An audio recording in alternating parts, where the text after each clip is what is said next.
What's your legacy as President of South Africa? And therefore we must go and look at the real facts. And if we go and look at the economy, we will see that when you became the President in 2018, the growth rate, the economic growth rate was 1.3%. Last year, it was 0.9%. So under your leadership, the economy retreated backwards, causing havoc for the people of South Africa.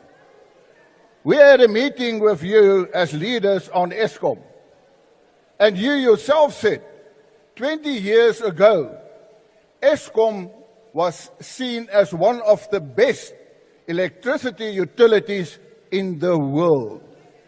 Who destroyed Eskom? The ANC destroyed Eskom. You were in charge of the war room to end load shedding. You failed. When you became president in 2018, the local currency against the dollar was nothing else than 11 Rand 55. Yesterday, it was 18 Rand 92. That's under your leadership. And if you go and look at the JSE and the loss of 22% in US dollars, while if you, for instance, look at the Nasdaq 100, they gained 147% under your term as leader, and the S&P 500 gained 75%. Those are the realities. If you go and look at the unemployment rate, when you became the president, the unemployment rate was 24%. It is now 32%. If you go and look at the youth, it increased with 20%, where the unemployment rate for the young people, the youth, at this moment is actually 64%. I want to talk about corruption. Honorable Chairperson, or Speaker, the President himself said that the ANC is accused number one when it comes to corruption. And I said, well, that's what the President said. And I said to yourself, but you are number one of accused number one. And now you have a number two who's also accused of corruption, but nothing happens. What happened with corruption in South Africa? The fact is that your Secretary General, Fikile Mbalula, he said that they lied to protect the former president in terms of corruption. They misused, the ANC misused its position to defend and to protect the previous president.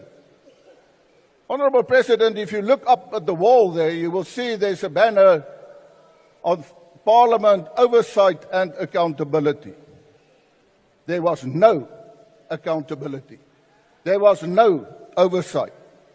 And it comes to you as well as the next president after Zuma. When they came to the Pala issue, it was this ANC in Parliament who protected you. Why? You said you did nothing wrong. Why didn't you come forward and be accountable to the people of South Africa? I want to quote what the Archbishop Stanley Makgoba said. He said, and I quote, "It is frightening to realize that as a society we've become so worn down by lies, corruption, and incompetence that we're no longer interested in finding out the truth. We've been captured by lies." Close quote. I want to talk about crime in South Africa. Honorable President, in terms of the Global Organized Crime Index, South Africa now ranks 7th in the world, 3rd in Africa, because of mafia-style criminal networks and organized crime syndicates. The murder rate when you became the president was 35 per 100,000 of the population. It is now 45, per 100,000 of the population.